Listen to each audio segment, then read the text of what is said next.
ॐ श्रीकृष्ण शरणं मम गोपिका जीवनस्मरणं गोविन्दा गोविन्द सद्गुरुनाथ महाराज की जय।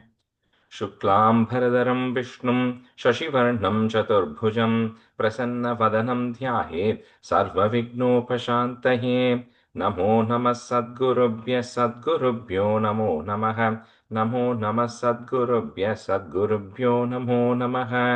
सच्चिदानन्दरूपाय विश्वोत्पत्त्यादिहेतवे तापत्रयविनाशाय श्रीकृष्णाय वयं नुमः। यं प्रव्रजन्तमनुपेतमपेतकृत्यं द्वैपायनो विरहकातर आजुहाव पुत्रेति तन्मयतया तरवोऽभिनेदुः तं सर्वभूतहृदयं मुनिमानतोऽस्मि। यस्वानुभावमखिलश्रुतिसारमेकम् अध्यात्मदीपम् अतितितीर्षतां तमोन्धं संसारिणां करुणयाः पुराणगुह्यं तं व्याससूनुम् उपयामि गुरुं मुनीनां। योगीन्द्राय नमस्तस्मै शुकाय ब्रह्मरूपिणे संसारसर्पदष्टं यो विष्णुरातममुमुचते कालव्यालमुखग्रास त्रासनिर्नाशहेतवे श्रीमद्भागवतं शास्त्रं कलौकीरेण भाषितम् एतस्मादपरं किञ्चित् मनःशुद्ध्यै न विद्यते जन्मान्तरे भवेत् पुण्यं तदा भागवतं लभेत् ज्ञानवैराग्यसम्पूर्णान् हरिभक्तिपरायणान् पूर्वाचार्यादहं वन्दे सम्प्रदायप्रवर्तकान् भगवन्नाम साम्राज्य लक्ष्मी सर्वस्वविग्रहं श्रीमद्बोधेन्द्रयोगीन्द्र देशिकेन्द्रम् उपास्महे। कलिकालोचितं धर्मं नाम संकीर्तनात्मकं निर्णेतुमवतीर्णं तं प्रेमिकं सद्गुरुं भजे। हरे रामेति कृष्णेति नाम संकीर्तनं सदा लोकक्षेमाय कुर्वन्तं प्रेमिकं सद्गुरुं भजे। जन्माद्यस्य यतोऽन्वयाद् इतरतश्चार्तेष्वभिज्ञस्वराट् तेने ब्रह्महृदाय आदिकवये मुह्यन्ति यत्सूरयः तेजो वारिमृधां यथा विनिमयो यत्र त्रिसर्गो मृषा धाम्ना स्वेन सदा निरस्तकुहकं सत्यं परं धीमहि धर्मः प्रोज्झितकैतवोऽत्र परमो निर्मत्सराणां सतां वेद्यं वास्तवमत्र वस्तु शिवदम् तापत्रयोन्मूलनं श्रीमद्भागवते महामुनिकृते किं वा परैरीश्वरः सद्यो हृद्यवरुध्यतेऽत्र कृतिभिः शुश्रूषिभिस्तत्क्षणात् निगमकल्पतरोर्गलितं फलं शुकमुखात् अमृतद्रवसंयुतं पिबत भागवतं रसमालयं मुहुरहो रसिका भुवि भावुकाः नारायणं नमस्कृत्य नरं चैव नरोत्तमं देवीं सरस्वतीं व्यासं ततो जयमुदीरयेत् श्रीमद्भागवताख्योऽयं प्रत्यक्षः कृष्ण एव हि स्वीकृतोऽसि मया नाथ मुक्त्यर्थं भवसागरे मनोरथो मदीयोऽयं सफलः सर्वदा त्वया निर्विघ्नेनैव कर्तव्यो दासोऽहं तव केशव। श्रीहरये नमः। श्रीहरये नमः। श्रीहरये नमः। गोपिका जीवनस्मरणं गोविन्दा गोविन्द सद्गुरुनाथ महाराज की जय। Good morning, everyone. Thank you for accommodating the change in time. All right, so we'll get started. I know we have a small group today. So let me see who Ramesh, can you and maybe Aarti, you both of you can do half of. I think there are like 46 stanzas. You can do 23 each from 17 through 18.10. Okay. Ninga first pandrilla Ramesh. I'm just getting the sloka.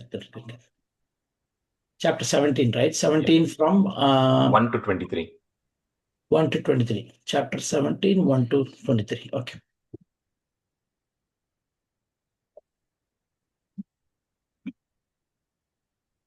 Shri Krishnaya Parabrahmane Namaha. Om Namo Bhagavate Vasudevaya.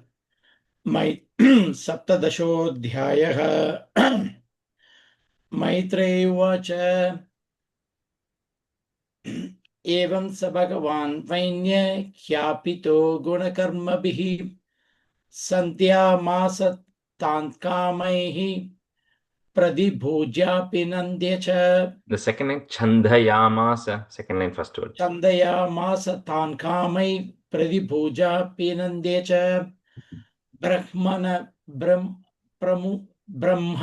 प्रमुखान् वर्णान् वृत्त्यामात्य पुरोतशः पौरान् पातान् श्रेणिः प्रकृति समपूजयत्. And the first word mattum Brahmana. Okay. Brahmana is it? Brahmana. Brahmana. Yeah. Brahmana. Okay. Vidurovacha kasmat tatarako rupam daridhri bahurupini yam dhutoha pradustatra kovatso dehanam chakim. Dohanam chikim.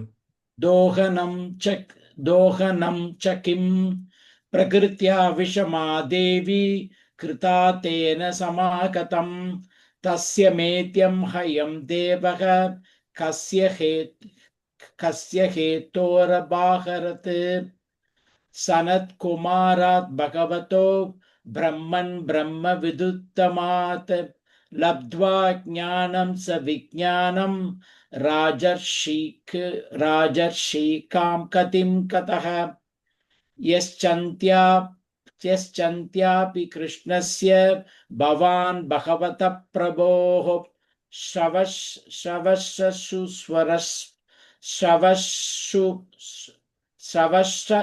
श्रवश्च पुण्यं. Correct?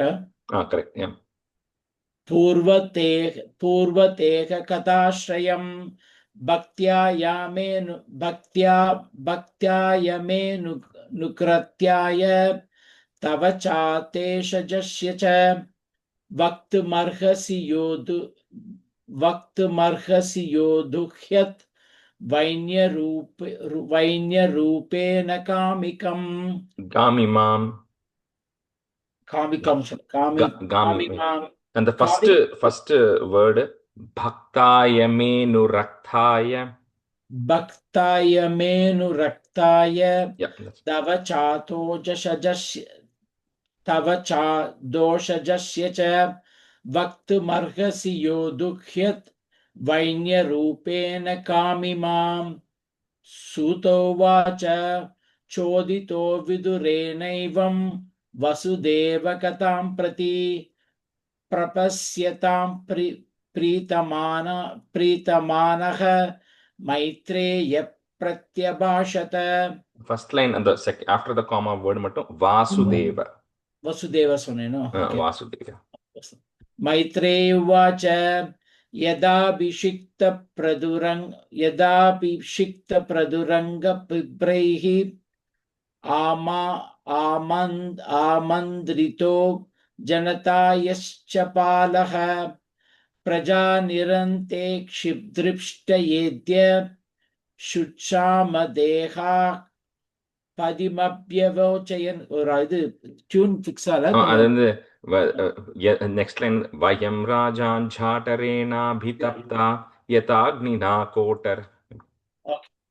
वयं राजाञ्जाडरेणाभितप्त्वा यदाग्निना कोटरस्तेन वृक्षाः त्वामत्यया तथा शरण्यं यश्चोदितो वृत्तिकरपदिर्नः. Second line, Sadito. Yes, Sadito. यत्सादितो वृत्तिकरपदिर्नः तन्नो भवानीत राधवोन्तं शुद्धार्तितानां नरदेवदेव यावन्नक्ष्यामहि उज्जिदोर्जहाः. Right? Nangshyamah Ujjitorjaha. यद्यावन्नक्ष्याः Nangshyamah उज्जिदोर्जहाः वार्तापदिस्त्वं किल लोकपालकः. मैत्रेय उवाच पृथु प्रजानां करुणां निशम्य परितेवितं दीर्घं दद्यौ गुरुश्रेष्ठ निमित्तं सोऽन्वपत्यत इति व्यवसितो बुद्ध्या प्रकृति दशरसनः हीर्य प्रगृहीत शरासनः प्रगृहीरदश रासनः सन्तते विशिकं भूमेः कृतस्त्री पुरहायता प्रवेभमाना तरणि निसंयोतायुतं शतं गौ सत्यपात्रवत् पीता मृगीव मृगयुत्रुता तामन्वदावतत्वैन्यः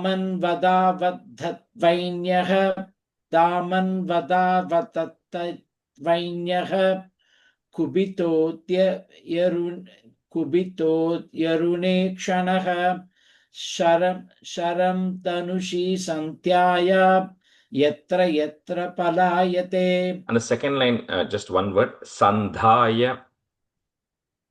Okay. Sandhaya. I think you said sandhyaya. Sandhaya yatra yatra balayate sadisho vidisho devi rodasi santaram tayoho tavanti tatra tatraitam dadarshanud lokanavintatranam vainyan mृतयेरिव प्रजाः त्रस्ता तथा निववृत्ते हृतयेन विधूयता. First line, first word, loke. Okay, that's that word, loke. Lokansana, loke. Yeah. उवाच च महाभागं धर्मज्ञानपन्नवत्सलः त्राहि मामापि भूतानां पालेन वस्थितो भवान्. First line, the vatsala, no visarga, okay, at the end. I think that said by mistake. First line end, just vatsala. Okay, right, sorry. Vatsala, yeah. Okay. Satvam jigamsase kasmat dīnāmakritakilbishām ahanishyat katam yoshām dharmajña iti yo matah prakhrantina vai strishu kridakasvapi jantavah kimitatvatvita rajan karunāti tīnavatsalah मां विपाट्या जरां नावं यत्र विश्वं प्रतिष्ठितम् आत्मानं च प्रजाश्चोमाः कथमं पसितास्यसि. Second line, just before the comma, prajash chemaha. आत्मानं च प्रजाश्चेमाः कथमं पसितास्यसि. पृथुरुवाच वसुदे त्वां वदिष्यामि मच्चासनपराङ्मुखीं बाहं बहिर्ष्या वृङ्कते न तनोति च नो वसु यवस्वं जगत्यनूतिनं नैव दोग्धौ दशं पयः तस्यामेवं हि दुष्टायां दण्डो नात्र न सस्यते. Yeah, the first line or the first half, yavasam jagdyanudinam. Yavasam jagdyanutinam. Yeah, that's it. I think you had the Bhagavad Gita tune going, but I didn't want to interrupt your flow, but that's okay. Oh, okay. Yeah, that's okay. Okay. At the next 24, yeah? Yeah, Aarti is going to do the rest. Okay, sure. Yeah, Aarti is doing.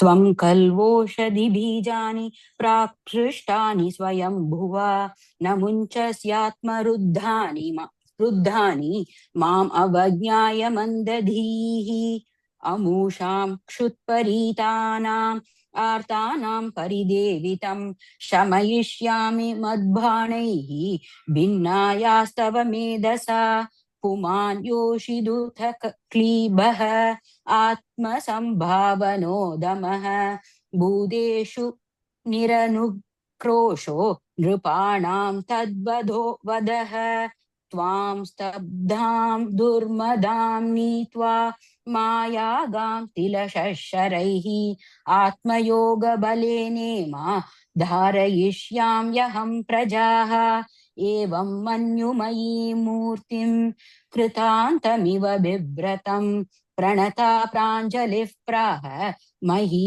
सञ्जात वेपतुः धरोवाच नमः परस्मै पुरुषाय मायया विन्यस्तनानातनवे गुणात्मने नमः स्वरूपानुभवेन निर्दुदत् द्रव्यक्रियाकारक बिभ्रमोर्मये येनाहम् आत्मायतनं विनिर्मिता दात्रा यतोऽयं गुणसर्गसङ्ग्रहः स एव मां हन्तुमुदायुधस्वराट् उपस्थितोऽन्यं शरणं कमाश्रये य एतदाधावसृजच्चराचरं स्वमाययात्माश्रयया वितर्क्यया तयैव सोऽयं किल भोक्तुमुद्यतः कथं नु मां धर्मपरो जिगांसति नूनं भतेशस्य समीहितं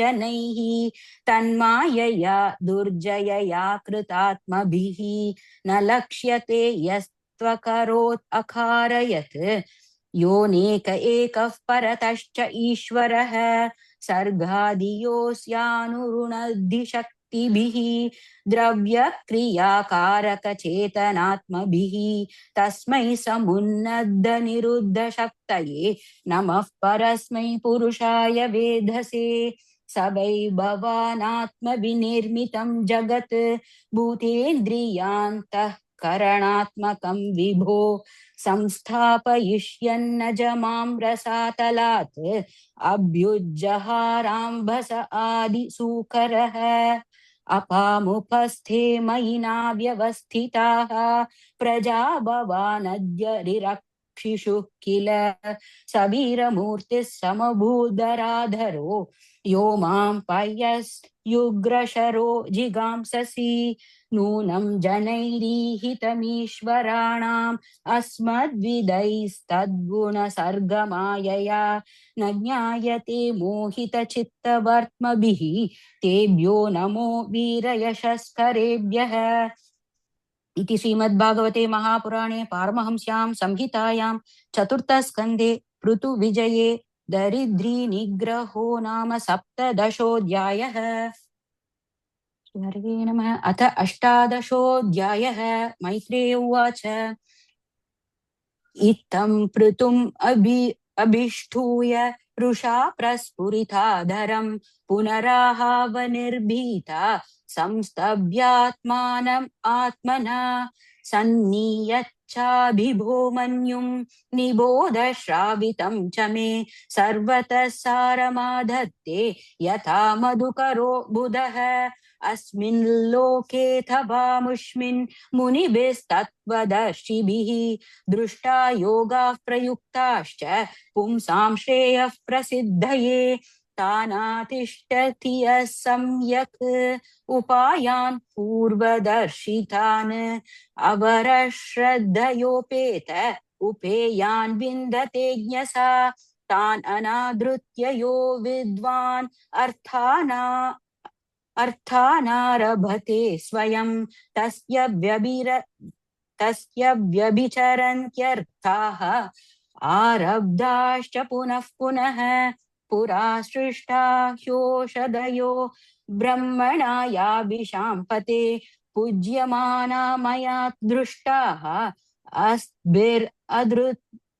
अधृतव्रतैः And the word, sorry, second line after the comma, asadbhir.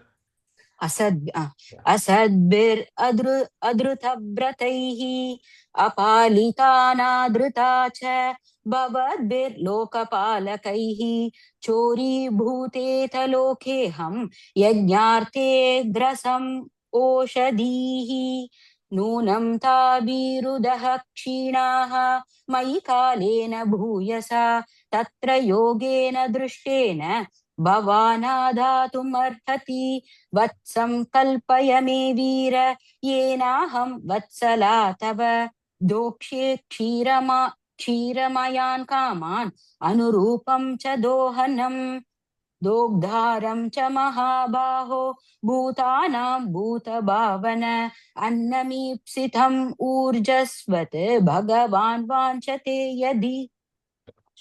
I think that's where we stop. Okay, so we'll just continue with the quick meaning of 18. I'll do up to half, and then the rest of the things I'll probably do some stanza by stanza. So we saw in the last, in 17, right, was like Prithu was upset that Earth was not giving whatever was required for civilization to sustain. So he was he was getting upset and he was going to like destroy the stuff. So at that time, the earth then comes in the form of a cow just to have a conversation, right? And then there's a stuti that happens, which you saw in the 17th chapter end. So after that is done, Prithu is still not convinced, right? No, Earth is saying, like, don't hurt me, don't destroy me. But Prithu is still not convinced, he's because he wants to make sure his people are protected, the civilization is protected.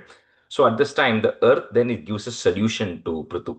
The Earth says that anger alone is not going to solve. There is always a solution for every problem that is there, which has been already identified. You just need to know what it is because you, Prithu, don't know the solution to solve the problem. You are getting very upset about this. So she says it has all been prescribed how to systematically go about doing everything. And then she says everything that is needed for every being to survive on earth is available within earth itself. You just have to know how to explore it. And then she says, that things have not, nobody has taken care because of Vena primarily, right? When he was ruling and he was not doing anything properly, nobody was cultivating properly, and nothing was happening. So because of which everything has been destroyed. So I'll just tell you the procedure. And what the earth says is, if I am the cow, right? So you have to think of it, it gives a very good description saying, if I am the cow, for the cow to give milk, the cow needs a calf, right? If the calf is not there, the cow will not give a milk because the cow's preference is the calf has to be there. The calf has to go and fondle the cow because then the cow gets triggered to give milk. So first, that's why, you don't force the cow, right? You always have the calf go drink a little and then the cow starts producing milk and then the milkman goes and gets the milk. That's the right way to do it. So the earth says, similarly, you need somebody. It's the purpose. The calf is the purpose for which the cow initially gives the milk. So number one, you need to have a purpose. So you identify who needs what, the purpose. Second is you need something to collect it, right? The milk cannot go fall on the floor. So you need a pot or vessel to collect it. Third, you need a person who needs to milk it properly. The milkman is needed, right? So he says these are the three things which are needed. You need to have a purpose which triggers the process.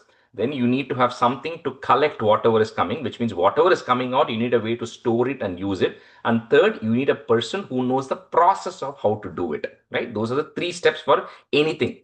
So earth says you apply the same process, right, on earth for different people. So different people want different things. It's going to go through a list of all the beings which are on earth and what it needs from the earth and what is the purpose for that and then how to go about getting it. So it says, if you structure this process, then everybody who is actually there in this earth will actually get what they want from the earth in the right way. So that is a structure that the Dharitri, the Dharo is, the mother earth is telling Prithu, saying that is a structure you need to follow. So with that, Prithu says, okay, I'm going to now start the process, right? So some of these things are a little bit of a metaphor, right? So so how they're explaining it. So Prithu says, the first thing I need is I need Manu as the calf. So Manu represents the civilization because he's the owner of all the civilization. So the purpose of the calf, the first thing that Prithu says is Manu is the calf, which means the purpose is to feed the people of the earth.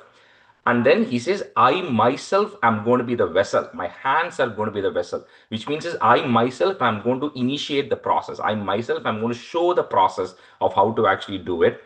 And then the milk that is actually coming out of it is all the grains and everything which is actually there, right? So he says, I'm personally going to show the people how things need to be done in earth of cultivating. So then he says, I'm going to start the process. And with that, he then kicks off the process of showing people how to actually cultivate and how to use earth properly. So that is the first one that Prithu initiates, right, with earth, all of that. And then that is up to like about 12 or something. And then we'll go through each of that. I'll tell you and I'll send you a summary later also as to who is the person for whom things are being done, what are they getting out of it.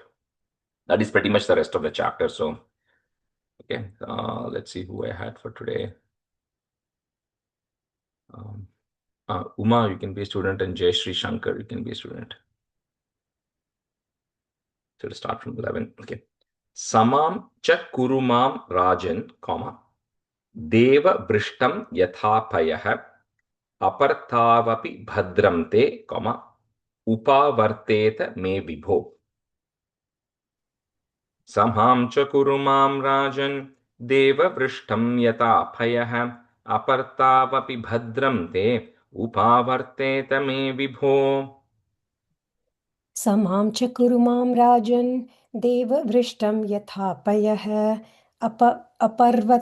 अपर्तावपि भद्रं ते उपावर्तेत मे विभो समां च कुरु मां राजन् देववृष्टं यतापयः अपर्तावपि भद्रं ते उपावर्तेत मे विभो इति प्रियं हितं वाक्यं, भुव आदाय भूपतिः वत्सं कृत्वा मनुं पानौ. So if we have panavaduhat, right? So we're just going to break it.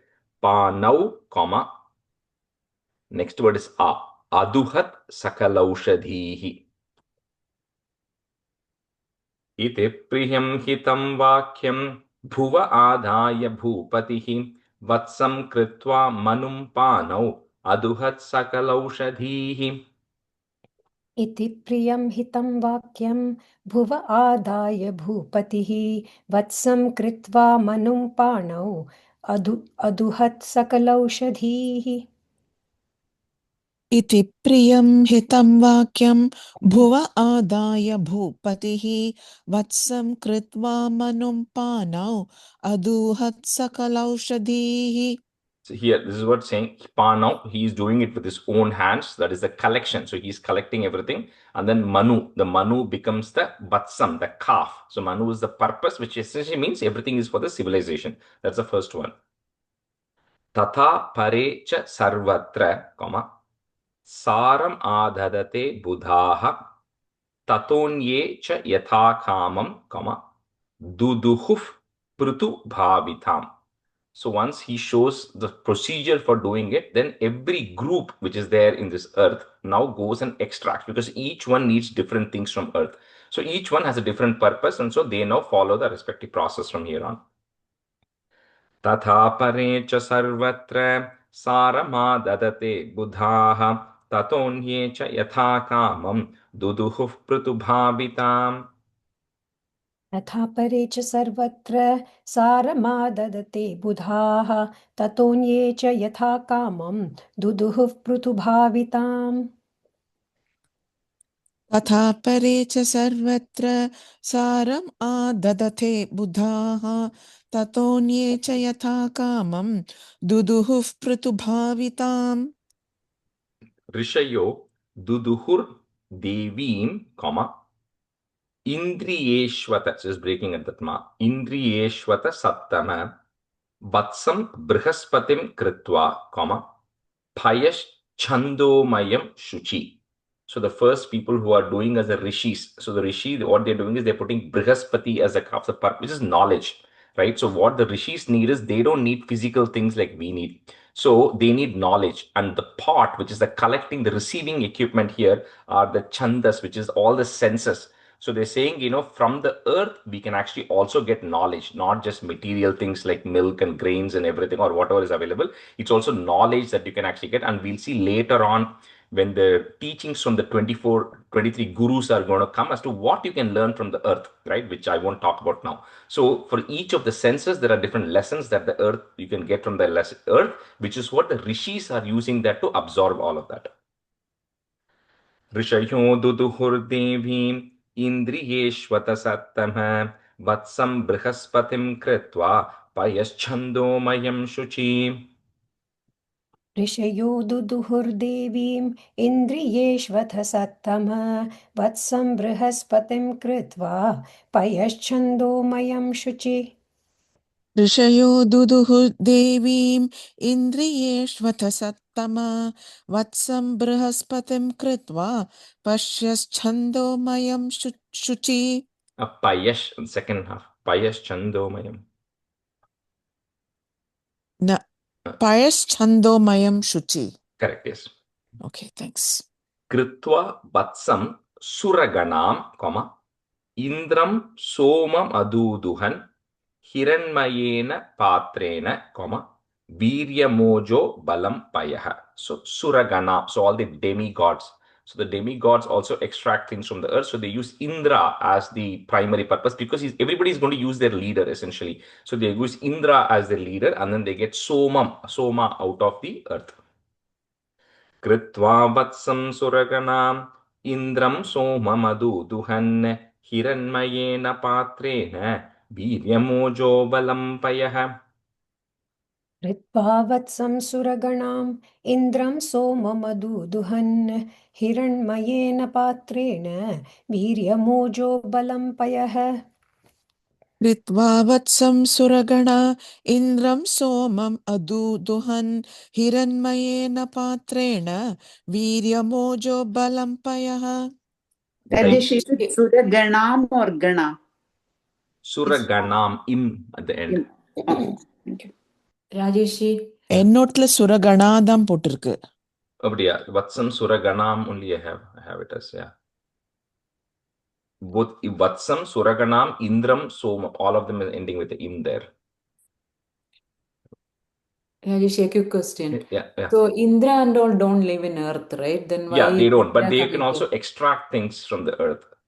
Oh, So that's what it's saying, that the demigods are coming in and even they can get something out of the earth, which is next. The Asuras are going to come, but the Indras, demigods, they are extracting Soma out of earth. What is Somam? Soma is just like, it's like not quite nectar, not like the immortality nectar kadiyadu, but it is just something which is powerful like that, because that is the opposite of liquor. So think of it. Next one, the Asuras, Daiteya, I'll explain in that. Daiteya Danava Vatsam, comma, Prahladam Asurarshapam. So thinking at that ma. Vidhayaduduhan Kshiram. So break at that ma. Im, comma. Ayaf Patre Surasavam. So next the Asuras are coming and they use, of course, for them the Prahlada is the chief, right? So with Prahlada in the mind, the Asuras come and extract what do you call this, the liquor, so which is the opposite. So liquor or any intoxicants, right, which are actually there. So while that is the opposite, Soma is like the opposite of that, which is essentially, it is like a energizing liquid, not liquor but an energizing liquid, which is the opposite of the intoxicants. Daiteya. But Rajesh, Prahlada is Bhagavan's Bhakta, right? So then how is liquor is? No, because Asuras are doing it, but he's just the chief. Okay. That's what it is. So they're just using, everybody is like said, everybody has like put somebody as a chief, but it's so you have to a little bit think of it. You should not think of it as like when Indra is coming and gods are taking the Somam. You shouldn't imagine Indra is actually digging and taking something. That's not the intent here. It is saying the earth has everything, Okay. and everybody has a leader, and then they all can extract things from the earth. That's the intention of how it is saying. They just, of course, represent it in the way we understand, is there is a leader and somebody's doing shoveling or doing some work to extract it, right? But it just says everybody gets things out of earth. So it just explains how the distribution happens. Exactly, how everybody gets benefits from the earth. Okay, thank you. Daitehya dhanava vatsam prahladam asurarshapam vidhayaduduhan kshiram ayaf patre surasavam. दैतेया दानवा वत्सं प्रह्लादम् असुरर्षभं विधायादुदुहन् क्षीरम् अयः पात्रे सुरासवम् दैतेया दानवा वत्सं प्रह्लादम् असुरर्षभं विधाया दूदुहन् क्षीरम् अयः पात्रे सुरासवम्. Gandharvapsaraso dhukshan, one word. So Gandharva Apsarasa Adukshan, three words there, but it's said as together. Gandharvapsaraso dhukshan, comma. Patre Padmamaye Payaha Vatsam Vishwavasum Kritva, comma. Gandharvam Madhu Saubhagam. So the Gandharvas, the Apsaras, they use Vishwavasu, who is their leader, as the calf, which is a primary person. And what, see, they are generally known to be very artistic. So everything related to arts. So art and beauty and harmony and creativity. So they extract all that from the earth, because if we look at earth, it is a beautiful art by itself. So nature is very scenic in nature. There are natural sounds which are actually coming. So they extract the essence of those things from the earth, which they then use it as a learning or for their purposes. Gandharvapsaraso dhukshan patre padmamhaye payah vatsam vishwavasum kritva gandharvam madhusaubhagam. गन्धर्वाप्सरसो धुक्षन् पात्रे पद्ममये पयः वत्सं विश्वावसुं कृत्वा गान्धर्वं मधुसौभगम् गन्धर्वाप्सरसो धुक्षन् पात्रे पद्ममये पयः वत्सं विश्वावसुं कृत्वा गान्धर्वं मधुसौभगम्. Vatsena pitaror yamna, comma, kavyam kshiram adukshata amapatre mahabhagaha shraddhaya shraddha devataha. So next the Pitris. So the Pitris who are there, so they also come and they get something called as I don't know what it means. It's kavyam, what he's saying there, that kavya, which is used for shraddham, which is used for ancestral rites. So they get something out of it. I don't know what it means though, but Vatsena pitaroryamna kavyam kshiramαδukshata amapatre mahabhagaha shraddhaya shraddha devataha. वत्सेन पितरोर्यम्ना कव्यं क्षीरमधुक्षत आमपात्रे महाभागाः श्रद्धया श्राद्धदेवताः वत्सेन पितरोर्यम्ना कव्यं क्षीरम् अधुक्षत आमपात्रे महाभागाः श्रद्धया श्राद्धदेवताः. Prakalpya vatsam kapilam, comma, siddhas sankalpanamayim siddhim nabhasi vidyam cha, comma, echa vidyadharadayah. Next, the inhabitants of Siddhas and Vidyadharas, which are also a little bit elevated beings, also who are outside of the earthly plane, they leverage Kapilam as a Vatsam. They leverage Kapila as a calf, which essentially means that they are not getting anything physical, right? Because these are beings who can just fly on their own, right? The Siddha, they have the Ashta Siddhis, right? So somehow they get whatever is required for that from the earth. It doesn't explain, and nor do I know what they get out of it. But even they get some things which help them in their work, in their purpose, which is to be able to do things, to be able to fly in the air and all of that stuff. Vidyadharas, they also get all those benefits from the earth. Prakalpya vatsam kapilam siddha sankalpana mahim siddhim nabasi vidyam cha echa vidyadharadayah. प्रकल्प्य वत्सं कपिलं सिद्धा सङ्कल्पनामयीं सिद्धिं नभसि विद्यां च ये च विद्याधरादयः प्रकल्प्य वत्सं कपिलं सिद्धा संकल्पनामयीं सिद्धिं नभसि विद्यां च ये च विद्याधरादयः. Anyecha mayino mayam, put in there, comma, antardhanadbhutatmanam, one word, mayam prakalpya vatsamte, comma, duduhur dharana mayim. So next, these are people who are so people from Kim Purusha, which is another region. So from who use Maya, who's the master of illusion, as their calf, who's their leader.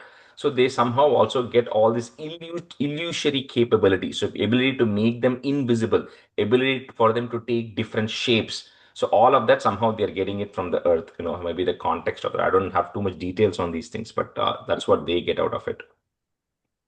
अन्ये च मायिनो मायाम् अन्तर्धानाद्भुतात्मनाम् मह्यं प्रकल्प्य वत्सं ते दुदुहुर्धारणामहीम्.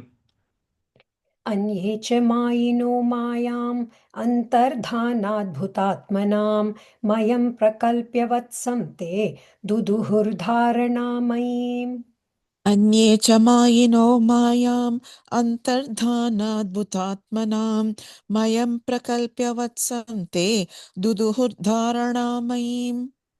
यक्ष रक्षांसि भूतानि पिशाचाः पिशिताशनः पिशाशनाः भूतेश वत्सा दुदुहुः कपाले क्षतजासवम्. So next the yakshas who are there, the rakshasas who are there, and all the ghosts, everybody who is there, who deal with all the gory things. So what they get is they get everything related to blood.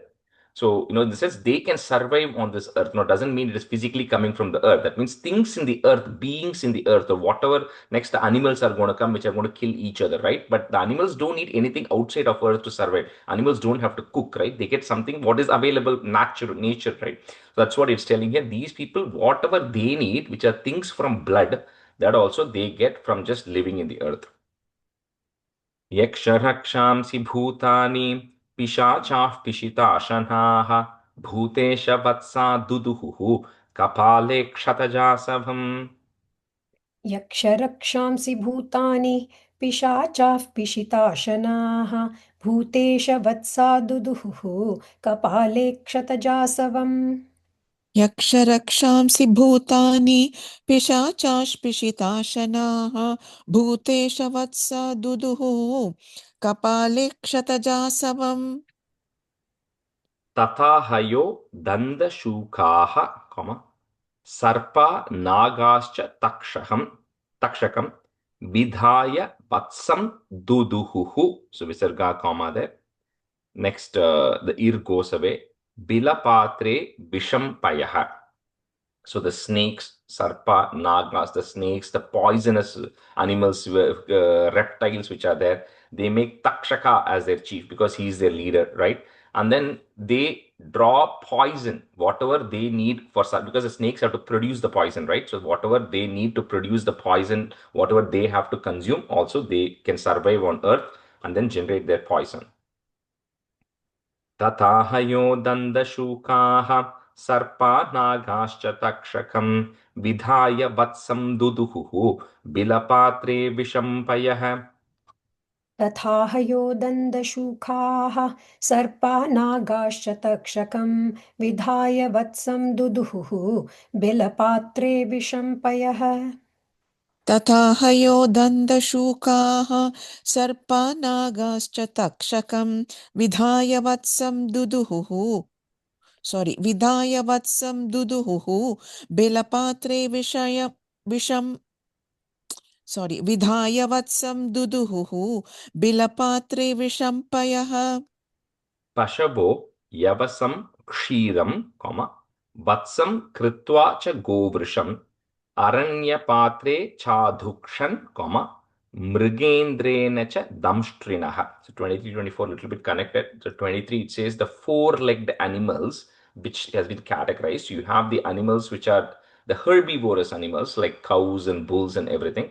They use grass. So all they need is grass. So the earth has to have grass, else these cows cannot survive, right? So they just use grass as their food and then they get milk out of it. That's what they produce out of it. While the ferocious animals which are there in the next one, who have damshtra, who have strong fangs and strong teeth, they use flesh as their food, which is also available in earth, right? The point here essentially being that everybody can live in relation to each other that for things, for them to survive, everything is there. But if you do not maintain earth, that's essentially the takeaway. That's what Prithu is essentially going to do. And if you do not take care of the earth, then you'll have extinction. People will not be able to survive here, right? So he says everybody individually survives depending on something else which is naturally available.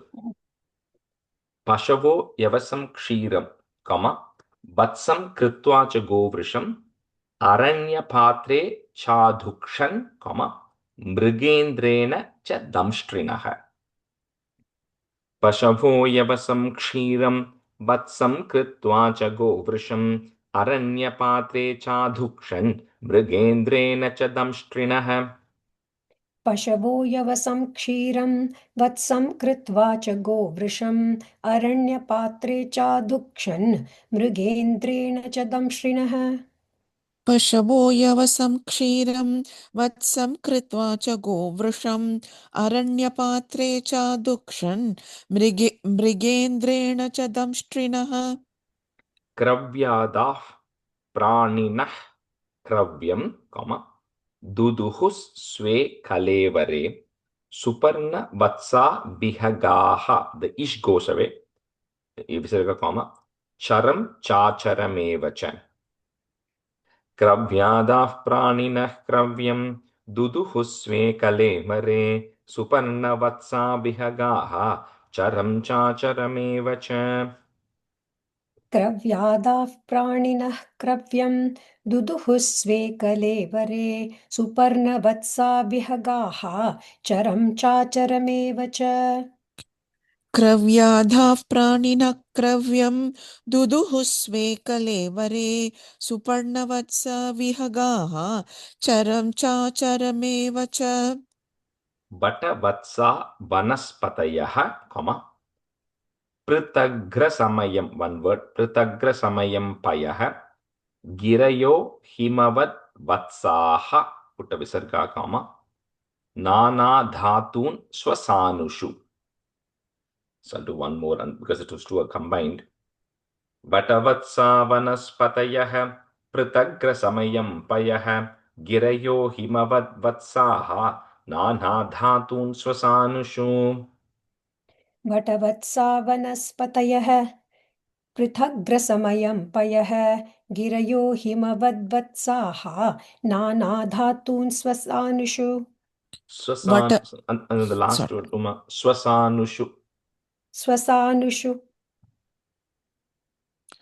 वटवत्सा वनस्पतयः पृथग्रसमयं पयः गिरयो हिमवद्वत्साः नानाधातून स्वसानशो. So here the Sarve Swa Mukhya Vatsena, Swe Swe Patre Pritak Payah, Sarva Kama Dhugam Prithvim, Duduhuf Prithu Bhavitam. So the previous one, the trees, right, which are actually there, which is all the trees and the plants which are there, so they, for them to grow, right, they also need to extract nutrients which are actually coming from the soil. That's why you do all the potting and everything, right? You need to put the necessary nutrients so the trees can come. So even for the trees to survive, they have to extract things from the earth. Similarly, the mountains, Girayo, for the mountains to survive, they also extract some minerals from the earth, which has to come for the mountains to also be there. So it is essentially even for all of them to exist, they are dependent on what's naturally available. And this way, each of them, right, because Prithu is taking care of the planet properly, of the earth properly, every being which is on earth is getting whatever they need for survival. Without that, the entire system will break, right? If there are no cows or no deer, then the lions cannot survive. There's always an interdependency, right? So everything has to always be there for each other to be surviving, which is where everything gets what they need, because Prithu is bringing some structure and order into existence here. Sarve swamukhyavatsena swe swe patre pritak payah sarva kama dhukam prithvim duduhuh pritubhavitam. सर्वे स्वमुख्यवत्सेन स्वे स्वे पात्रे पृथक् पयः सर्वकामदुघां पृथ्वीं दुदुहुः पृथुभाविताम् सर्वे स्वमुख्यवत्सेन स्वे स्वे पात्रे पृथक्पयः सर्वकामदुगां पृथ्वीं दुदुहुः पृथुभाविताम् एवं पृत्वादयः पृथ्वीं breaking at that ma comma अन्नादास स्वन्नमात्मनः दोह वत्सादि भेदेन comma क्षीर भेदं कुरुद्वः एवं पृत्वादयः पृथ्वीम् अन्नादास्वन्नमात्मनः दोहवत्सादिभेदेन क्षीरभेदं कुरुद्वः एवं पृथ्वादयः पृथ्वीम् अन्नादास्वन्नमात्मनः दोहवत्सादिभेदेन क्षीरभेदं कुरुद्वः एवं पृथ्वादयः पृथ्वीम् अन्नादास्वनमात्मनः दोहवत्सादिभेदेन क्षीरभेदं कुरुद्वः. Right, we'll just switch. Sudha, you can be student, and Satya, you can be student. ततो महीपतिः प्रीतः कम सर्वकाम दुघां पृतुः दुहितृत्वे चकारे मां कम प्रेम्णा दुहितृवत्सलः ततो महीपतिः प्रीतः सर्वकामदुघां पृतुः दुहितृत्वे चकारे मां प्रेम्णा दुहितृवत्सलः ततो महीपति प्रीतः सर्वकामदुगां पृतुः दुहितृत्वे चकारे मां प्रेम्णा दुहितृवत्सलः ततो महीपतिः प्रीतः सर्वकाम दुगां पृतुः दुहितृत्वे चकारे मां प्रेम्णा दुहितुवत्सलः चूर्णयन् स्वधनुष्कोट्या गिरिकूटानि राजराट् भूमण्डलमिदं वैन्यः प्रायश्चक्रे समं विभुः चूर्णयन् स्वधनुष्कोट्या गिरिकूटानि राजराट् भूमण्डलमिदं वैन्यः प्रायश्चक्रे समं विभुः चूर्णयन् स्वधनुष्कोट्या गिरिकूटानि राजराट् भूमण्डलमिदं वैन्यः प्रायश्चक्रे समं विभुः चूर्णयन् स्वधनुष्कोट्या गिरिकूटानि राजराट् भूमण्डलमिदं वैन्यः प्रायश्चक्रे समं विभुः अथास्मिन् भगवान् वैन्यः प्रजानां वृत्तिदः पिता निवासान् कल्पयान् चक्रे तत्र तत्र यथार्हतः अथास्मिन् भगवान् वैन्यः प्रजानां वृत्तिदः पिता निवासान् कल्पयान् चक्रे तत्र तत्र यथार्हतः अथास्मिन् भगवान् वैन्यः प्रजानां वृत्तिदः पिता निवासान् कल्पयान् चक्रे तत्र तत्र यथार्हतः अथास्मिन् भगवान् वैन्यः प्रजानां वृत्तिदः पिता निवासान् कल्पयान् चक्रे तत्र तत्र यथार्हतः ग्रामान् पुरः पत्तनानि दुर्गानि विविधानि च घोषान् व्रजान् स शिबिरान् breaking at that in there शिबिरान् आकरान् खेटखर्वटान् ग्रामान् पुरः पत्तनानि दुर्गानि विविधानि च घोषान् व्रजान् स शिबिरान् आकरान् खेटखर्वटान् ग्रामान् पुरपत्तनानि दुर्गाणि विविधानि च घोषान् व्रजान् स शिवरान् आकरान् खेटखर्वटान् Sudha, on the second line शिबिरान् okay. घोषान् व्रजान् स शिविरान्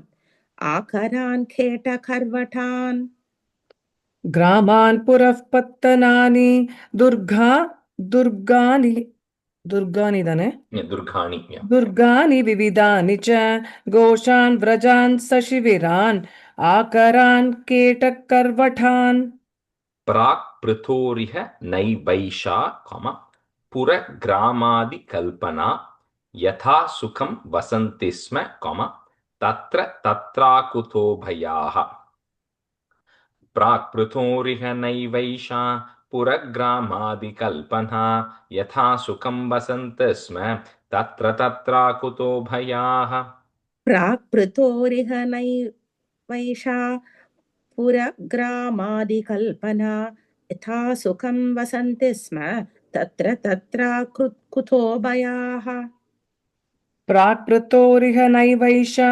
पुरग्रामादिकल्पना यथा सुखं वसन्ति स्म तत्र कुतो भयाः इति श्रीमद्भागवते महापुराणे पारमहंस्यां संहितायां चतुर्थस्कन्धे पृथुविजये अष्टादशोऽध्यायः। इति श्रीमद्भागवते महापुराणे पारमहंस्यां संहितायां चतुर्थस्कन्धे पृथुविजये अष्टादशोऽध्यायः इति श्रीमद्भागवते महापुराणे पारमहंस्यां संहितायां चतुर्थस्कन्धे पृथुविजये अष्टादशोऽध्यायः. Just the last few stanzas of that chapter, right? So essentially, all these beings get whatever they want. The other thing Prithu also ends up doing is, because so all of this chapter is about making sure this cultivation happening, people can survive. So what he does is he levels off places of earth which are needed. He then starts establishing proper places. So he starts saying there are places where people are going to live, there are places where people are going to cultivate, there are places for the kings.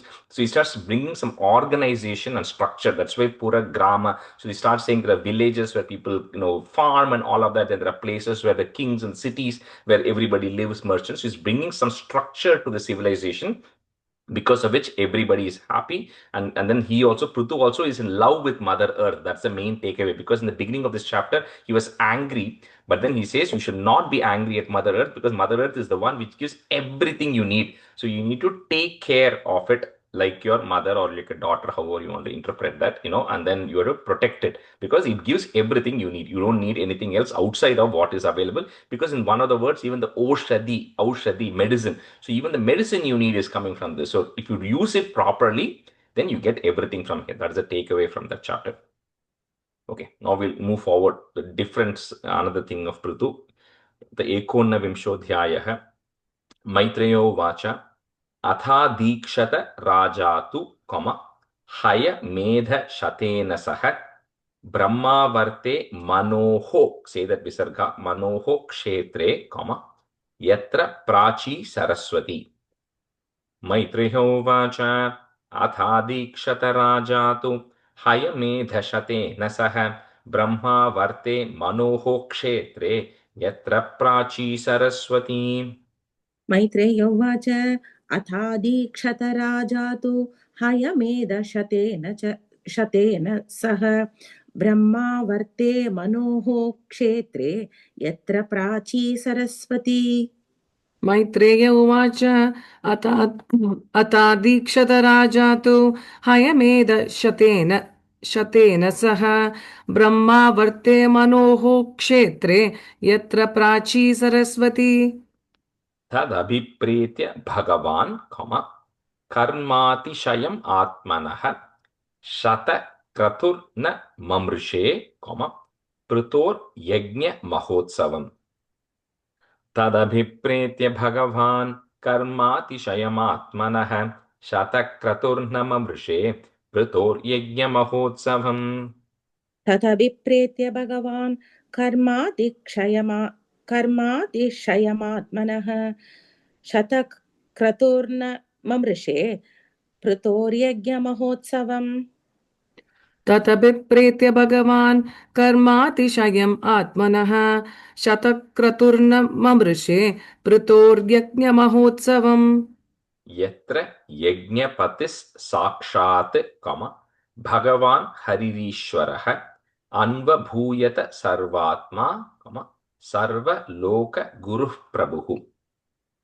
यत्र यज्ञपतिः साक्षात् भगवान् हरिरीश्वरः अन्वभूयत सर्वात्मा सर्वलोकगुरुः प्रभुः.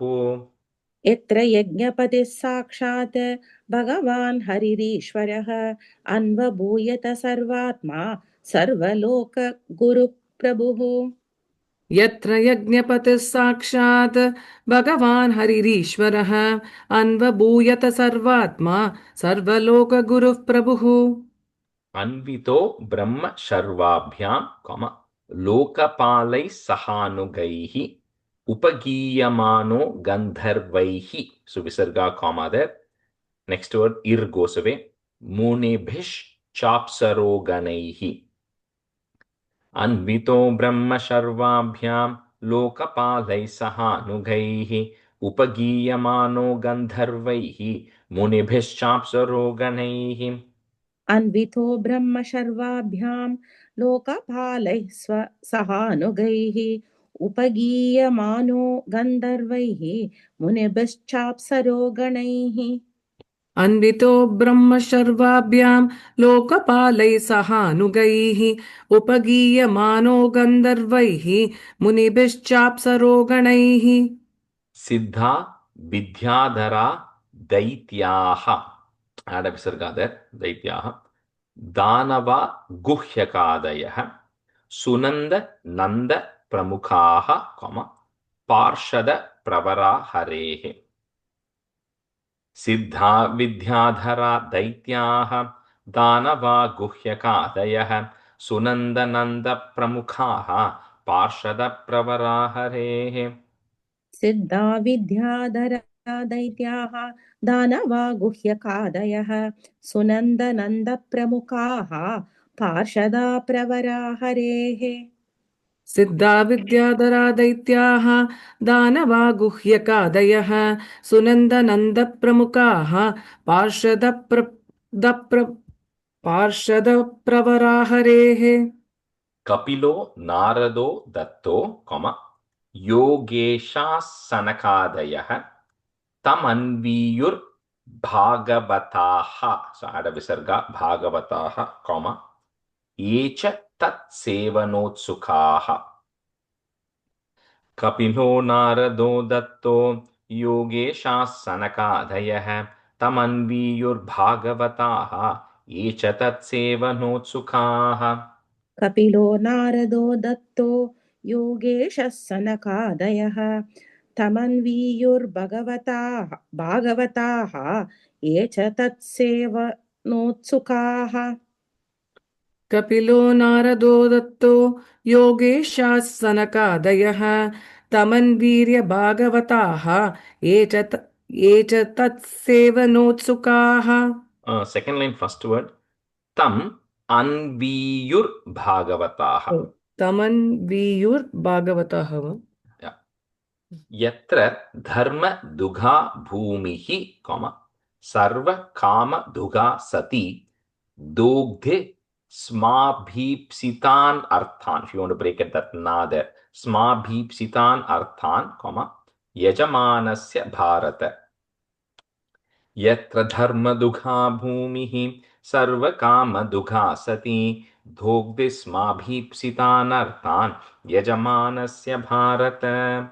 यत्र धर्मदुगा भूमिः सर्वकामदुगा सति दोग्धिस्माभीप्सितानर्थान् यजमानस्य भारत यत्र धर्मदुगा भूमिः सर्वकामदुगा सति दोग्धिस्माभीप्सितान् अर्थान् यजमानस्य Bharata Uhus sarva rasannadyah, comma, kshira dadyanna gorasan taravo bhuri varshmanah, comma, prasuyanta maduchyutah.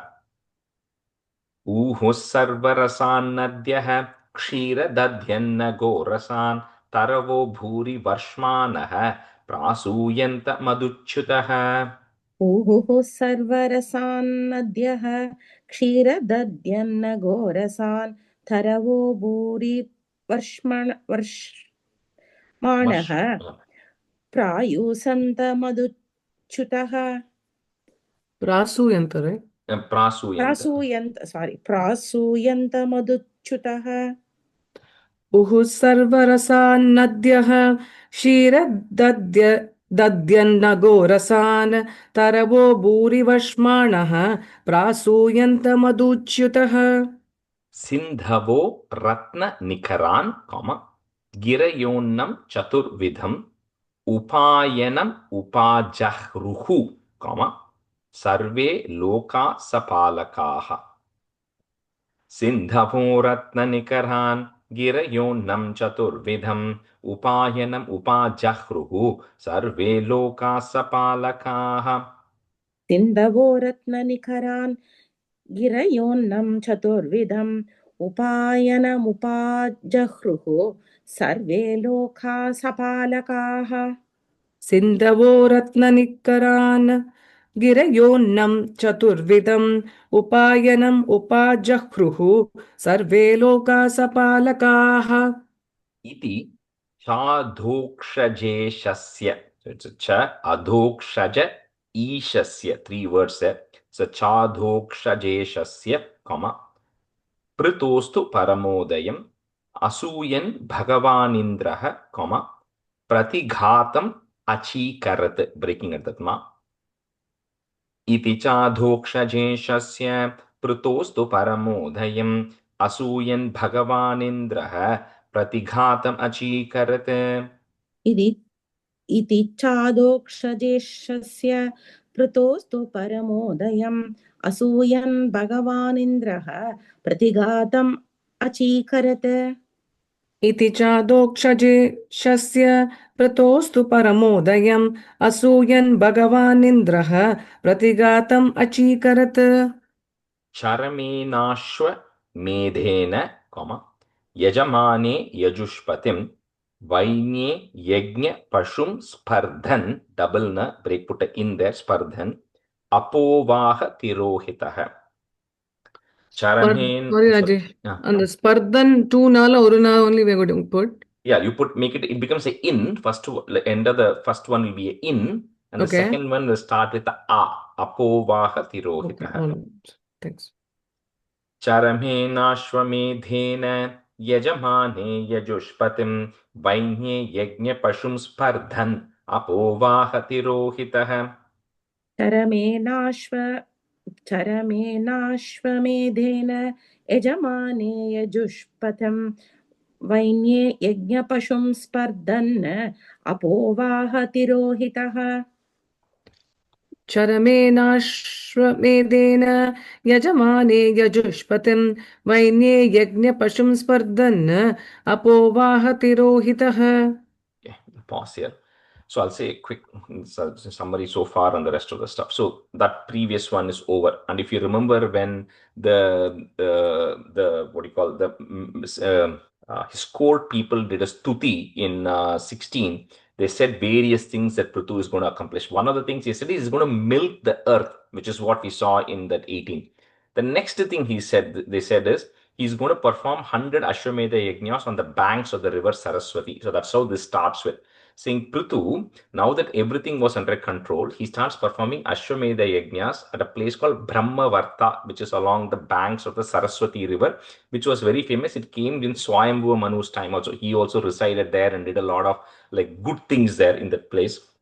So there, Prithu is doing 100 Ashwamedha Yajnas.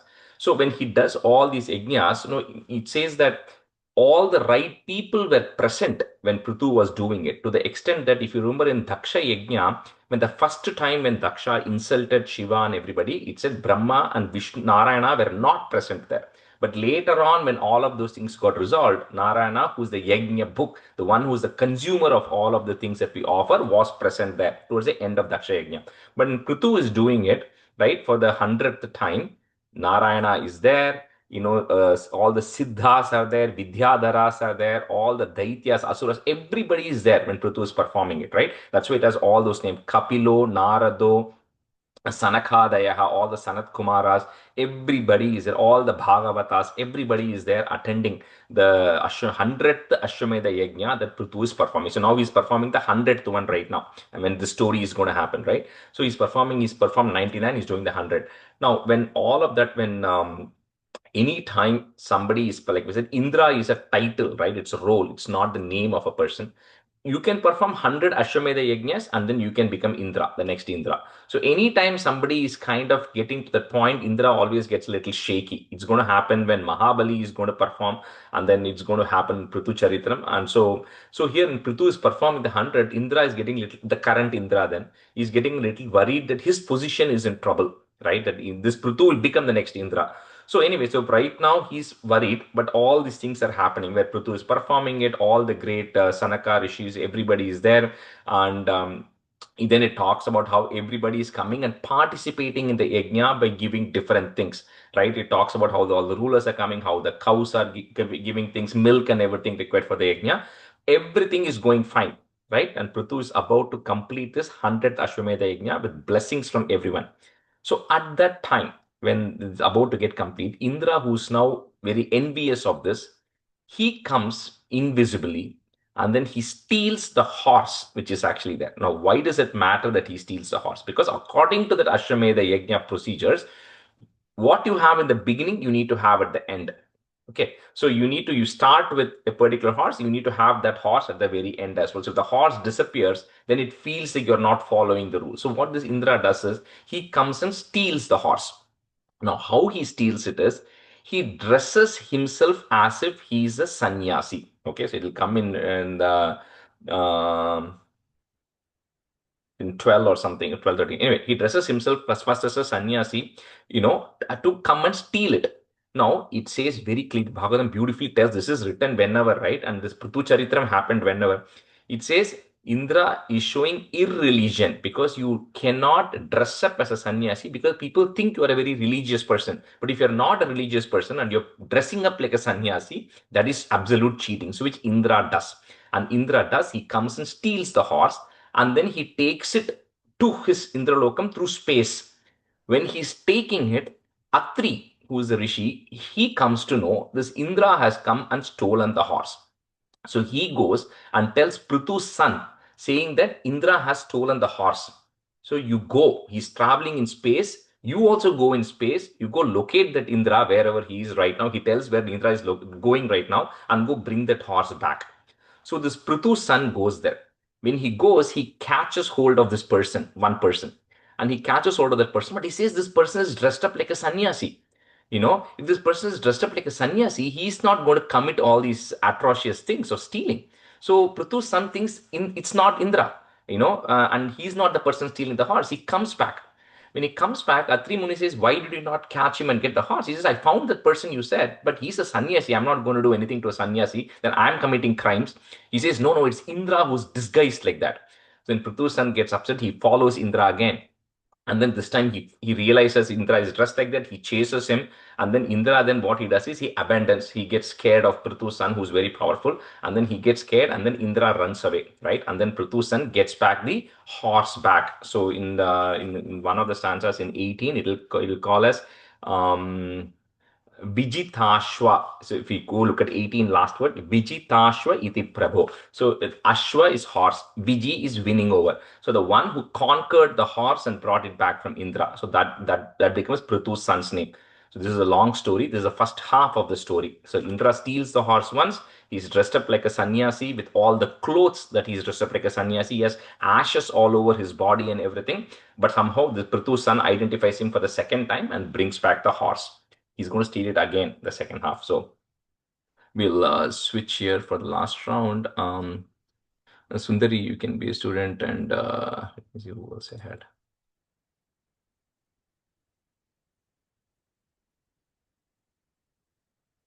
Oh, Anandji, you can be a student.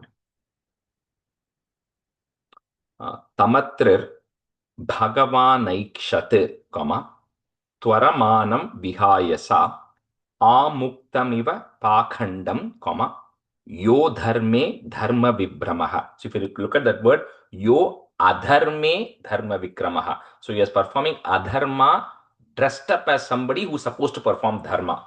Right? So that is the first, it's Bhagavatam, this is the first time somebody does that.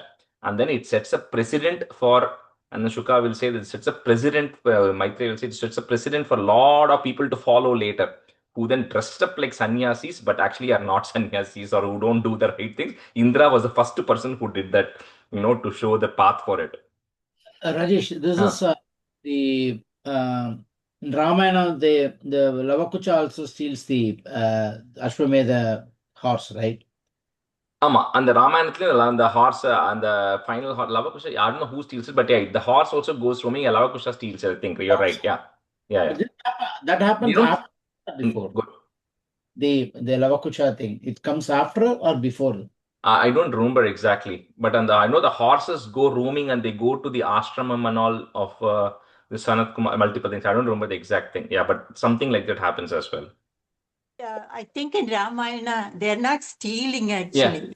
they just hold it. They're actually keeping the horse, right?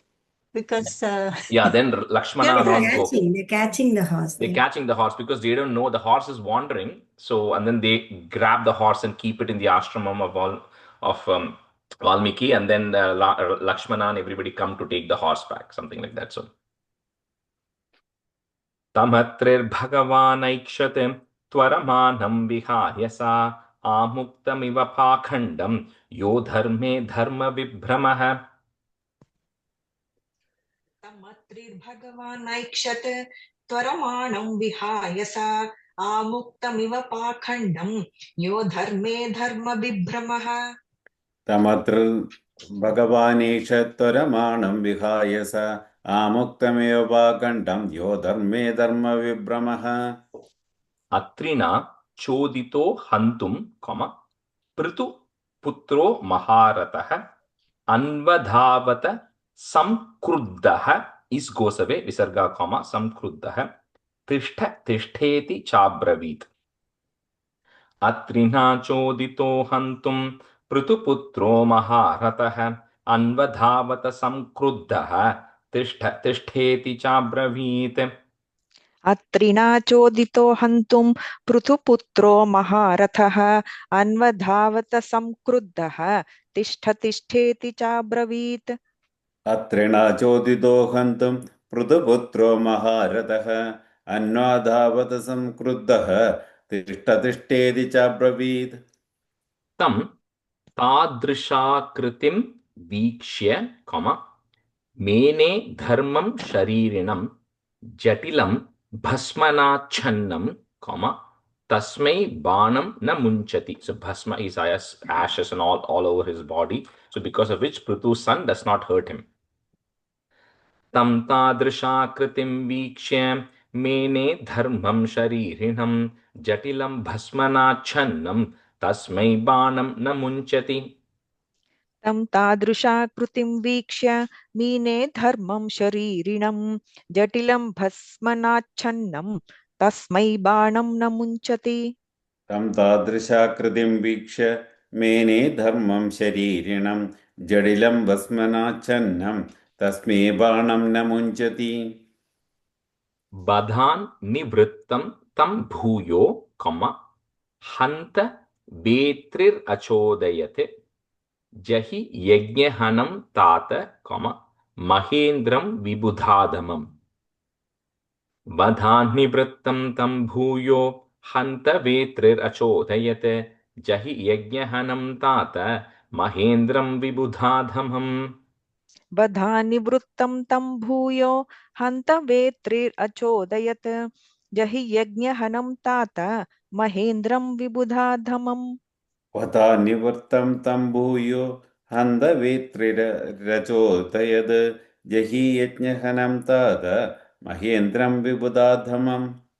एवं वैन्य सुतः प्रोक्तः, that is goes away विसर्ग प्रोक्तः त्वरमानं विहाय सा अन्वद्रवत्, I'm just breaking at the da there, अन्वद्रवत् अभिक्रुद्धो रावणं गृध्रराडिव. Only reference to Ravana. Ravana is not coming here. This is just like how the vulture Jatayu chased Ravana to try to protect Sita. Similarly, this person chased Prithu's son chased Indra here. Evam vainyasutah proktah twaramanam vihayasa अन्वद्रवत् अभिक्रुद्धो रावणं गृध्रराडिव.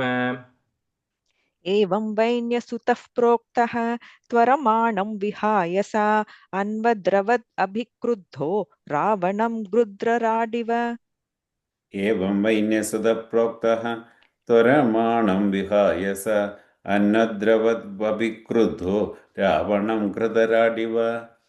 सोष्वं रूपं च तद्हित्वा तस्मा अन्तर्हितस्वराट् वीरस् स्वपशुम् आदाय पितुर यज्ञम उपेयिवान् सोऽश्वं रूपं च तद्धित्वा तस्मा अन्तर्हितस्वराट् वीरस्वपशुमादाय पितुर्यज्ञम् उपेयिवान् सोऽश्वं रूपं च तद्धित्वा तस्मा अन्तर्हितस्वराट् वीरस्वपशुम् आदाय पितुर्यज्ञम् उपेयिवान् सोऽशं रूपं च तद्विद्वा तस्मादन्तर्हितस्वराट् वीरस्य पशुमादाय पितुर्यज्ञमुपेयिवान् तत्तस्य छाद्भुतं कर्म विचक्ष्य परमर्षयः नामधेयं ददुस्तस्मै Vijitashva iti Prabhu. This is where his son is being called Vijitashva because he won over the Ashwa, over the horse. Tattasya chadbhutam karma vichakshya paramarshayah namadheyam dadustasmai Vijitashva iti Prabhu. तत्तस्य चाद्भुतं कर्म विचक्ष्य परमर्षयः नामधेयं ददुस्तस्मै विजिताश्व इति प्रभो तत्तस्य चाद्भुतं कर्म विचक्ष्य परमर्षयः नामधेयं ददुस्तस्मै विजिताश्व इति प्रभो उपसृज्य तमस्तीव्रं जहाराश्वं पुनर्हरिः चशाल यूपतश्छन्नो हिरण्यरशनं विभुः उपसृज्य तमस्तीव्रं जहाराश्वं पुनर्हरिः चशाल यूपतश्छन्नो हिरण्यरशनं विभुः उपसृज्य तमस्तीव्रं जहाराश्वं पुनर्हरिः चशालयूपतश्छन्नो हिरण्यरशनं विभुः उपसृज्य तमस्तीव्रं जहाराश्वं पुनर्हरिः चशालयूपतच्छन्नो हिरण्यरशनं विभुः अत्रिस् सन्दर्शयामास त्वरमानं विहाय सा कपाल खड्वाङ्गधरं वीरो नैनमबाधत अत्रिस् सन्दर्शयामास त्वरमानं विहाय सा कपाल खड्वाङ्गधरं वीरो नैनमबाधत अत्रिः सन्दर्शयामास त्वरमाणं विहाय सा कपालखट्वाङ्गधरं वीरो नैनमबाधत अत्रिः सन्दर्शयामास त्वरमाणं विहाय स कपालखड्गधरं वीरो नैनमबाधत. So that word kapala khadvangadaram. Kapala khadvangadaram. Yeah. Atrina choditas tasmai, sandadhe vishikham rusha soshvam rupam cha tadhitva, tastavantarhitas, one word, tastavantarhitas swarat. Atrina choditas tasmai, sorry, what is the question? अत्रिहा चोदितस्तस्मै सन्दधे विशिखं Rusha सोऽश्वं रूपं च तद्धित्वा तस्तावन्तर्हितस्वराट् अत्रिना चोदितस्तस्मै सन्धधे विशिखं वृषा सोऽश्वं रूपं च तद्धित्वा तस्थावन्तर्हितस्वराट् अत्रिना चोदितस्तस्मै सन्दधे विशिखं रुषा सोऽश्वं रूपं च तद्विद्वा तस्तावन्तर्हितस्वराट् वीरश्चाश्वम् उपादाय breaking at दत्मा चाश्वम् उपादाय पितृयज्ञम् अथाव्रजत् तदवध्यं हरे रूपं जगृहुर्ज्ञान दुर्बलाः वीरश्चाश्वमुपादाय पितृयज्ञमथाव्रजत् तदवध्यं हरे रूपं जगृहुर्ज्ञान दुर्बलाः वीरश्चाश्वमुपादाय पितृयज्ञम् अथाव्रजत् तद् अवध्यं हरे रूपं जगृहुर्ज्ञानदुर्बलाः वीरश्चाश्वमुपादाय पितृयज्ञमथाव्रजत् तदवध्यं हरे रूपं जगृहुर्ज्ञानदुर्बलाः यानि रूपाणि जगृहे इन्द्रो हय जिहीर्षया तानि पापस्य खण्डानि लिङ्गं खण्डमिहोच्यते यानि रूपाणि जगृहे इन्द्रो हयजिहीर्षया तानि पापस्य खण्डानि लिङ्गं खण्डमिहोच्यते यानि रूपाणि जगृहे इन्द्रो हयजिहीर्षया तानि पापस्य खण्डानि लिङ्गं खण्डम् इहोच्यते यानि रूपाणि जगृहे इन्द्रो हयजिहीर्षया तानि पापस्य खण्डानि लिङ्गं खण्डमिहोच्यते एवमिन्द्रे हरत्यश्वं वैन्य यज्ञ जिघांसया तद्गृहीत विसृष्टेषु पाखण्डेषु मतिर्नृणाम्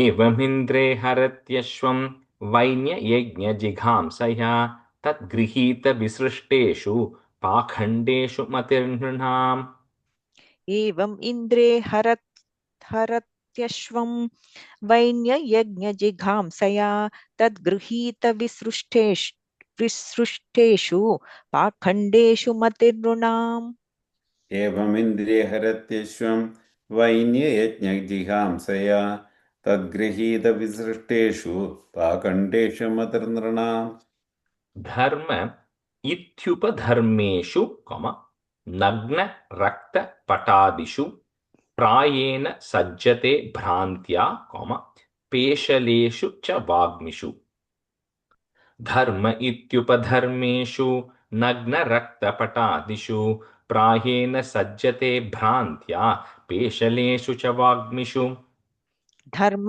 इत्युपधर्मेषु नग्नरक्तपटादिषु प्रायेण सज्जते भ्रान्त्या पेशलेषु च वाग्मिषु धर्म इत्युपधर्मेषु नग्नरक्तपटादिषु प्रायेण सज्जते भ्रान्त्या पेशलेषु च वाग्मिषु लास्ट वर्ड वाग्मिषु वाग्मिषु थैंक यू राजेश तद अभिज्ञाय भगवान् पृथु पराक्रमः इंद्राय कुपितो बाणं ब्रेकिंग एट दैट मा नेक्स्ट वर्ड आदत्तोध्यत कार्मुकः तद अभिज्ञाय भगवान् पृथु पराक्रमः इंद्राय कुपितो बाणम् आदत्तोध्यत कार्मुकः तद् अभिज्ञाय भगवान् पृथु पराक्रमः इन्द्राय कुपितो बाणम् आदत्तोऽध्यतकार्मुकः तदभिज्ञाय भगवान् पृथु पराक्रमः इन्द्राय कुपितो बाणम् आदतोद्यतमकार्मुकः Tam Ritvijash, if you're not able to break it, you can break it as Tam and Ritvija. Okay. It's Tam Ritvijash Shakra Vadhabhi Sandhitam, Vichakshya Dushprekshyam, then breaking at the ma, Dushprekshyam Asahya Ramhasam Nivarayam Asuraho, breaking at that ma, Nivarayam Asuraho Mahamate, न युज्यते त्राण्य one word युज्यते त्राण्य वदः प्रचोदितात्. Next three stanzas have some tongue twisters there. तं ऋत्विजः शक्रवदाभिसन्धितं विचक्ष्य दुष्प्रेक्ष्यमसह्यरंहसं निवारयामासुरहो महामते न युज्यते त्राण्य वदः प्रचोदितात्. तं ऋत्विजः शक्रवधाभिसन्धितं विचक्ष्य दुष्प्रेक्ष्यम् असह्यरंहसं निवारयाम् आसुरहो महामते न युज्यते त्राण्यवधः प्रचोदितात्. तं ऋत्विजः शक्रवदाभिसन्धितं विचक्ष्य दुष्प्रेक्ष्यमसह्यरंहसं निवारयामासुरहो महामते न युज्यते त्राण्यवधप्रचोदितात्. And that last word, Anji, na yujyate tranya vadav prachoditaat. न युज्यते त्राण्यवधप्रचोदितात्. Thank you, Rajesh. We'll stop here today. Shri Hare Namaha, Shri Hare Namaha, Shri Hare Namaha. Gopika Jeevana Smaranam Govinda Govinda. Sadgurunath Maharaj Ki Jai. Thank you, everyone, for accommodating the early time. Thank you, Rajesh. Thank you, Rajesh. Thank you, Rajesh. Thank you, Bye, Rajesh. everyone. Rajesh. Thank you, Rajesh. Thank you, Bye. Rajesh. Enjoy the wedding. Oh, thank you. Bye.